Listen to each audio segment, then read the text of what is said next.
Welcome back to city news. విద్యార్థులు ఎదుర్కొంటున్న సమస్యలు పరిష్కరించాలని కోరుతూ ఏఎస్ఎఫ్ ఆధ్వర్యంలో పట్టణంలో ర్యాలీ నిర్వహించారు. శివాజీ చౌక్ సెంటర్ నుంచి సబ్ కలెక్టర్ కార్యాలయం వరకు ర్యాలీగా తరలి వెళ్లి జీవో 77ను రద్దు చేయాలని, తల్లికి వందనం ఈ సంవత్సరం నుంచి అమలు చేయాలని, పెండింగ్ లో ఉన్న 3,580 కోట్ల ఫీజు రీయింబర్స్మెంట్ బకాయిలు వెంటనే విడుదల చేయాలని డిమాండ్ చేస్తూ విద్యార్థులతో కలిసి సబ్ కలెక్టర్ కార్యాలయంలో వినతి పత్రం అందజేశారు. పెండింగ్ లో ఉన్న ఫీజు రీయింబర్స్మెంట్ విడుదల చేయకపోవడంతో విద్యార్థులు చదువు పూర్తయిన సర్టిఫికేట్లు చేతికి అందక ఇబ్బందులు ఎదుర్కొంటున్నారని, విద్యార్థులు సమస్యలు ఎదుర్కొంటుంటే ప్రభుత్వం మాత్రం మొద్దు నిద్రపోతుందని, తల్లికి వందనం పెండింగ్ లో ఉన్న 3,580 కోట్లు ఫీజు రీయింబర్స్మెంట్ వెంటనే విడుదల చేయాలని, విద్యార్థులకు ఇచ్చిన హామీలు సమస్యలు పరిష్కరించని పక్షంలో ప్రత్యక్ష నిరసనలకు దిగుతామని విద్యార్థి సంఘ నాయకులు హెచ్చరించారు.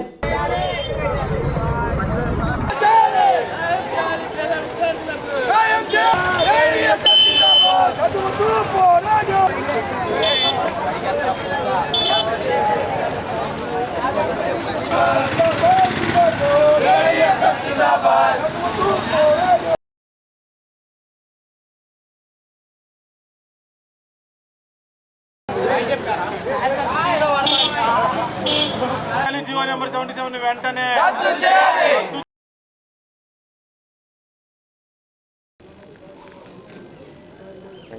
అఖిల భారత విద్యార్థి సమైక్య ఏఐఎస్ఎఫ్ ఆధ్వర్యంలో రాష్ట్ర వ్యాప్తంగా గత కొన్ని రోజులుగా విద్యార్థులు ఎదుర్కొన్న సమస్యల గురించి పరిష్కరించాలని చెప్పి అనేక రకాలుగా అనేక రూపాల్లో ప్రభుత్వం దృష్టికి తీసుకెళ్లే ప్రయత్నం చాలాసార్లు చేశాం. ఇప్పటికీ స్పందన లేకపోవడం చాలా బాధాకరం. విద్యార్థులు అనేక సమస్యలతో ఇబ్బంది పడుతూ ఉంటే ఈ ప్రభుత్వం స్పందించకపోవడం కనుక ఏమాంతర్యం ఉందో ఇప్పటికీ అర్థం కావట్లేదు. అధికారంలోకి రాకముందు రాష్ట్ర విద్యాశాఖ మంత్రి నారా లోకేష్ గారు యువగలం పాదయాత్ర పేరుతో విద్యార్థుల మధ్య తిరుగుతూ అధికారంలోకి వచ్చిన 100 రోజుల్లోనే విద్యార్థులకు తల్లికి వందనం పథకాన్ని అమలు చేస్తామని, అదేవిధంగా జీవో నెంబర్ 77ని రద్దు చేస్తామని చెప్పి హామీలు ఇచ్చారు. నేడు అధికారంలోకి వచ్చి 8 నెలలు అవుతున్నప్పటికీ ఇంతవరకు ఆ సమస్యల పరిష్కారం మీద దృష్టి పెట్టకపోవడం చాలా బాధాకరం. విద్యార్థులకు ఉపయోగపడే పథకాన్ని ఏది అమలు చేయకుండా కేవలం వాళ్ళకి మైలేజ్ వచ్చే కార్యక్రమాలనే చేపడుతూ ముందుకు సాగుతూ ఉన్నారు. ఇంటర్మీడియట్ డిగ్రీ చదువుతున్న విద్యార్థులకు 3,500 కోట్ల రూపాయల ఫీజు రీయింబర్స్మెంట్ని వెంటనే విడుదల చేయాలి. అదేవిధంగా పీజీ చదువుతున్న విద్యార్థులకు శాపంగా మారిన జీవో నెంబర్ 77 వెంటనే రద్దు చేయాలి. ఆనాడు యువగలం పాదయాత్రలో లోకేష్ గారు ఇచ్చిన మాట, విద్యార్థులకు ఇచ్చిన మాట, మేము తక్షణమే రాగానే 100 రోజుల్లోనే ఫీజు రీయింబర్స్మెంట్లు అదేవిధంగా జీవో నెంబర్ 77ని వెంటనే రద్దు చేస్తామన్నారు. కానీ ఈరోజు 8 నెలలు గడుస్తుంది మీరు అధికారంలోకి వచ్చి. ఇంతవరకు ట్విట్టర్లో ట్వీట్లు చేస్తున్నారు కానీ మీకు వెంటనే విడుదల చేస్తామని ట్విట్టర్లో ట్వీట్లు చేస్తున్నారు కానీ ఎక్కడా విద్యార్థులకు న్యాయం చేసిన పక్షాన లేదు. తక్షణమే మీరు ఈ పథకాలన్నీ అమలు చేయకపోతే మేము పెద్ద ఎత్తున ధర్నాలకు కానీ నిరసనలకు కానీ చూపిస్తాం. ఈరోజు తెనాల్లో మన శివాజీ చౌక్ నుంచి సబ్ కలెక్టర్ ఆఫీస్ దాకా పెద్ద ఎత్తున ర్యాలీ, ఒక 200 మందితో పెద్ద ఎత్తున ర్యాలీ నిర్వహించడం జరిగింది. తెనాలి మండల తహసీల్దార్ కార్యాలయంలో సోమవారం ప్రజా సమస్యల పరిష్కార వేదిక కార్యక్రమాన్ని నిర్వహించారు. ట్రైనీ కలెక్టర్ స్వప్నల్ పవర్, తహసీల్దార్ గోపాలకృష్ణ అర్జీదారుల నుండి అర్జీలను స్వీకరించారు. వివిధ సమస్యలపై 4 అర్జీలు వచ్చాయని, వాటిని సంబంధిత అధికారులకు పంపి సత్వరమే పరిష్కరించడం జరుగుతుందని వారు తెలిపారు.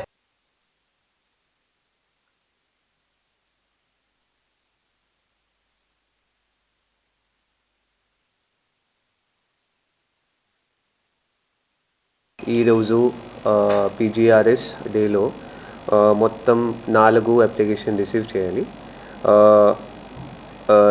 దీంట్లో ఒక అప్లికేషన్ ఫర్ ఎంక్రోచ్మెంట్ సంబంధించి, 2 అప్లికేషన్ సర్వే సంబంధించి అండ్ ఒక అప్లికేషన్ అడంగల్ సంబంధించి ఉన్నాయి.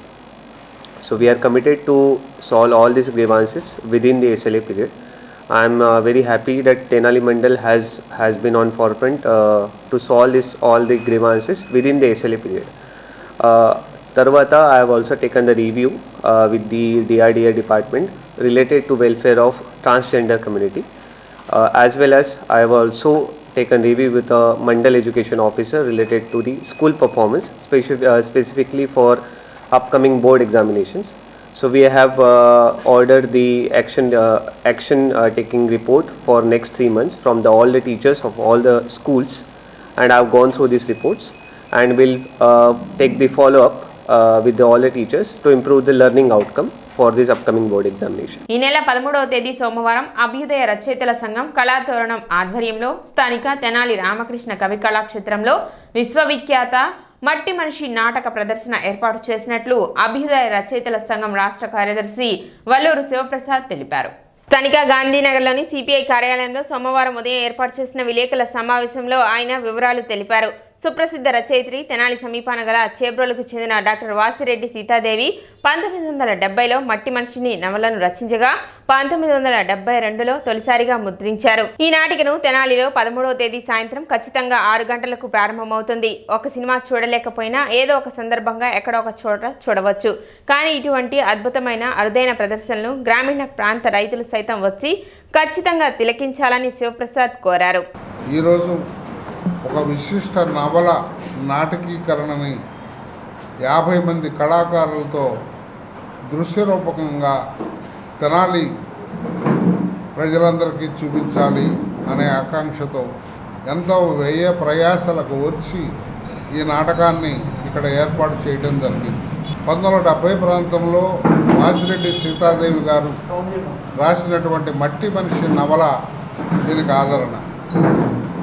ఇప్పటికీ 1970లో వచ్చినప్పటికీ ఇప్పటికీ ఈ నవల తెలుగులో వచ్చినటువంటి అత్యుత్తమ నవలలో ఒకటిగా మిగిలిపోయింది. మేము హైదరాబాద్ మిత్ర క్రియేషన్స్ తరఫున ఎంతోమంది కళాకారులని సమీకరించి టోటల్గా 50 మందితో ఈ నాటకాన్ని తయారు చేయడం జరిగింది. తెనాలి ప్రాంతం పట్టణ పరిసరాల్లో ఉండే గ్రామీణులందరూ రైతు జీవితానికి సంబంధించిన వాళ్ళు.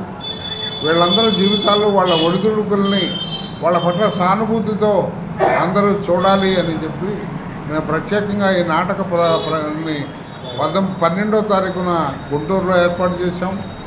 మరుసటి రోజు 13 సాయంత్రం తెనాలిలో ఏర్పాటు చేయడం జరిగింది. ఆర్సం గుంటూరు జిల్లా అధ్యక్షులు చెరుకుమల్లి సింగారావు మాట్లాడుతూ మట్టి మనిషి నవలను వల్లూరు శివప్రసాద్ ఎంతో వ్యయ ప్రయాసలతో నాటకంగా రచించారని, ఎస్ఎం భాషా దర్శకత్వంలో 50 మంది నటీనటులు సాంకేతిక నిపుణుల బృందంతో హైదరాబాద్కు చెందిన మిత్రా క్రియేషన్స్ వారు తెనాలిలో ప్రదర్శిస్తున్నట్లు తెలిపారు. విలేకరుల సమావేశంలో అర్సం జిల్లా ఉపాధ్యక్షులు కనపతి బెనహర్, పెన్షనర్స్ అసోసియేషన్ కోశాధికారి బి హృదయరాజు, ప్రజానాట్య మండలి జిల్లా అధ్యక్షులు బొల్లిముంత కృష్ణ, కొండమూది రమేష్, అయినాల మల్లేశ్వరరావు, పోపూరి రామ్మోహన్ రావు, వెనిగల నారాయణ శివప్రసాద్ తదితరులు పాల్గొన్నారు. మట్టి మనిషిన నవల భారతీయ సాహిత్య చరిత్రలో ఒక మాన్యుమెంట్ నవల. అది భారతదేశంలోనే ఒక చారిత్రక నవలగా హైదరాబాద్ బుక్ ట్రస్ట్ వాళ్ళు అనేక భాషల్లో దాన్ని నిర్వహించడం జరిగింది. నాటకీకరణ చేయడం అనేది చాలా కష్టం. దాన్ని వల్లూరు శివప్రసాద్ గారు ఆయనకున్నటువంటి అపర అనుభవంతో దాన్ని ఎంతో కష్టపడి దాన్ని నాటకంగా దాన్ని మలిచారు. రెండో విషయం ఏంటంటే ఈ నాటకాన్ని డైరెక్షన్ చేయడం కూడా చాలా కష్టం. అది మరి దాదాపు 60-70 మంది నటీనటులు, సాంఘిక నిపుణులు, సంగీతం, మ్యూజిక్ అనేక 100 మంది దాకా దీంట్లో కష్టపడతా ఉన్నారు. మరి దీన్ని చాలా జాగ్రత్తగా తీసుకురావడం జరిగింది. సబ్ కలెక్టర్ కార్యాలయంలో జరిగిన ప్రజా సమస్యల పరిష్కార వేదిక కార్యక్రమానికి 8 అర్జీలు వచ్చినట్లు సబ్ కలెక్టర్ సంజనా సింహ తెలిపారు. రెవెన్యూకి సంబంధించి 3, అగ్రికల్చర్ 1, పురపాలక సంఘం పరిధి 1, పోలీస్ శాఖ 1, పంచాయతీరాజ్ 2 మొత్తం 8 అర్జీలు వచ్చాయని, వచ్చిన అర్జీలను సంబంధిత అధికారులకు పంపి పరిష్కరించడం జరుగుతుందని సబ్ కలెక్టర్ సంజనా సింహ వెల్లడించారు.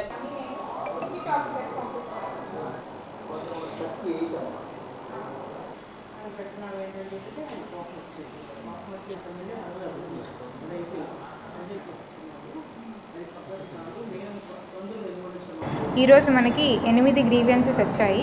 దీంట్లో 3 గ్రీవెన్సెస్ రెవెన్యూస్కి సంబంధించినవి, revenue and survey. 1 grievance agriculture department, 1 మున్సిపాలిటీకి సంబంధించింది, 1 పోలీస్ డిపార్ట్మెంట్, ఇంకొకటి drinking water supply, rural water supply వాళ్ళకి, ఇంకొకటి డ్రైనేజ్. సో ఆ 2 కూడా పంచాయత్ డిపార్ట్మెంట్కి సంబంధించినవి. ఈ అన్ని 8 గ్రీవెన్సెస్ కూడా రెస్పెక్టివ్ ఆఫీసర్స్కి ఎండార్స్ చేయడం జరిగింది. వాళ్ళు ఎస్ఎల్ఏ పీరియడ్లో గ్రీవెన్సెస్ని సాల్వ్ చేయడం కానీ, లేకపోతే ఎందుకు సాల్వ్ చేయలేరో, ఫర్దర్గా ఏం కోర్స్ ఆఫ్ యాక్షన్ తీసుకోవాలి, హైయర్ అథారిటీస్ నుంచి ఏమైనా పర్మిషన్స్ కావాలంటే వాటిని ఆ ఫైల్ ఇనిషియేషన్ కూడా సబ్మిట్ చేయమని చెప్పామండి. ఈ ప్రకారంగా ఎవ్రీ వీక్ మండే మనము గ్రీవెన్సెస్ తీసుకుని అవి ప్రజలకి ఎటువంటి సొల్యూషన్స్ తేగలమో అవి తేవడానికి ట్రై చేస్తున్నాం. అంబేద్కర్ ఆలోచన ఫౌండేషన్ నూతన సంవత్సర క్యాలెండర్ ఆవిష్కరణ సోమవారం నిర్వహించారు. జిల్లా అధ్యక్షులు దాసరి శ్రీధర్ ఈ క్యాలెండర్ను ఆవిష్కరించారు. ఈ కార్యక్రమంలో బార్ అసోసియేషన్ అధ్యక్షులు బేతాల ప్రభాకర్, సెక్రటరీ గౌరీశంకర్, మాజీ అధ్యక్షులు తాడిబోయిన శ్రీనివాసరావు, డానియల్, హైకోర్టు న్యాయవాది పెరికెల డానియల్, సురేష్ చంద్ర యాదవ్, గుమ్మడి రవిరాజు, కంచెల కోటేశ్వరరావు, గుంటూరు కృష్ణ, బెనహర్, పిల్లి సుధాకర్, పిల్లి దయాసాగర్, చీకటి రాజారావు, మధిరా సురేష్ బాబు, మహిళా న్యాయవాదులు పాల్గొన్నారు. ఈరోజు తెనాలి కోర్టు ప్రాంగణంలో అంబేద్కర్ ఆలోచన ఫౌండేషన్ ఆధ్వర్యంలో నూతన సంవత్సర క్యాలెండర్ని మా తెనాలి బార్ అసోసియేషన్ సభ్యుల మధ్యలో ఆవిష్కరించడం జరిగింది. మరి మాజీ బార్ అసోసియేషన్ ప్రెసిడెంట్ మరి తాడిపల్లి శ్రీనివాసరావు గారు, ఇంకా సురేష్ గారు మాజీ అధ్యక్షులు వారు, మరి గుమ్మడి రవిరాజు గారు సీనియర్ న్యాయవాదులు, మరి మా ప్రెసిడెంట్ బేతాల ప్రభాకర్ ఆధ్వర్యంలో ఆవిష్కరణ కార్యక్రమం జరిగింది. మరి ఈ కార్యక్రమానికి విచ్చేసిన న్యాయవాదులందరికీ మేము ధన్యవాదాలు తెలుపుతున్నాము. ఇటీవల కాలంలో పొన్నూరులో కానీ అనంతపురంలో కానీ న్యాయవాదులని దారుణంగా కొట్టి హింసించడాన్ని మేము ఖండిస్తున్నాము. ప్రభుత్వం కానీ వీటి మీద చట్టం తీసుకొచ్చి అడ్వకేట్స్కి ప్రొటెక్షన్ యాక్ట్ అమలు చేయాలని చెప్పి మేము తెలియజేస్తున్నాము. గౌరవ ముఖ్యమంత్రి గారు చంద్రబాబు గారికి, అదేవిధంగా డిప్యూటీ సీఎం పవన్ కళ్యాణ్ గారికి ఏపీ తరఫున విజ్ఞప్తి చేస్తూ ఆయన రచించినటువంటి ఈ రాజ్యాంగం వలనే ఈ రోజున మనం ఈ శాంతి సౌభ్రతత్వాలతో మనం జీవిస్తున్నాము. అంటే మరి ఆయన వేసినటువంటి బాటే మనందరికీ బాటయింది. ఆయన అడుగుజాడల్లోనే అందరం కూడా నడవాలని, ఆయన ఆశయాలని స్ఫూర్తిగా తీసుకొని ఒక మంచి సమాజం నిర్మాణం కోసం ముఖ్యంగా మన న్యాయవాదులందరూ కూడా పూనుకోవాలని చెప్పి నేను ఆశిస్తూ ఉన్నాను. మరి అంబేద్కర్ ఆలోచన ఫౌండేషన్ తరఫున ప్రతి సంవత్సరం కూడా ఈ యొక్క క్యాలెండర్ని ఆవిష్కరించడం జరుగుతూ ఉంది. అందులో భాగంగానే ఈ నూతన సంవత్సరానికి కూడా న్యాయవాద సోదరులందరూ కూడా అంబేద్కర్ గారి యొక్క ఆలోచన ఫౌండేషన్ తరఫున క్యాలెండర్ని ఆవిష్కరిస్తున్నారు. అంబేద్కర్ ఆలోచన ఫౌండేషన్ వారి సారథ్యంలో నూతన సంవత్సర క్యాలెండర్ మన తెనాలి బార్ అసోసియేషన్ నందు ఆవిష్కరించడం జరిగింది. ఈ యొక్క అంబేద్కర్ ఆలోచన ఫౌండేషన్ రాష్ట్ర అధ్యక్షులు పినిపి వెంకటేశ్వరరావు గారికి, మన గుంటూరు ప్రెసిడెంట్, అలాగే గుంటూరు జిల్లాకి ప్రాతినిధ్యం వహిస్తున్న దాసరి శ్రీధర్ గారికి ధన్యవాదాలు తెలియజేస్తున్నాం. ఎందుకంటే రాష్ట్రంలో పలు అభివృద్ధి కార్యక్రమాలు న్యాయవాదుల పట్ల వీళ్ళు చేసే కృషి చాలా అభినందనీయంగా ఉంది. రాష్ట్రంలో అనేక బార్లు అన్నీ తిరిగి అక్కడ బార్లలో ఉన్న సమస్యలన్నీ కూడా తీసుకొని బార్ కౌన్సిల్కి తెలియపరిచి న్యాయవాదుల పట్ల అన్ని విషయాల్లో కూడా ముందుంటున్నందుకు వారికి ధన్యవాదాలు తెలియజేస్తున్నాం. ఇప్పుడు చిన్న విరామం.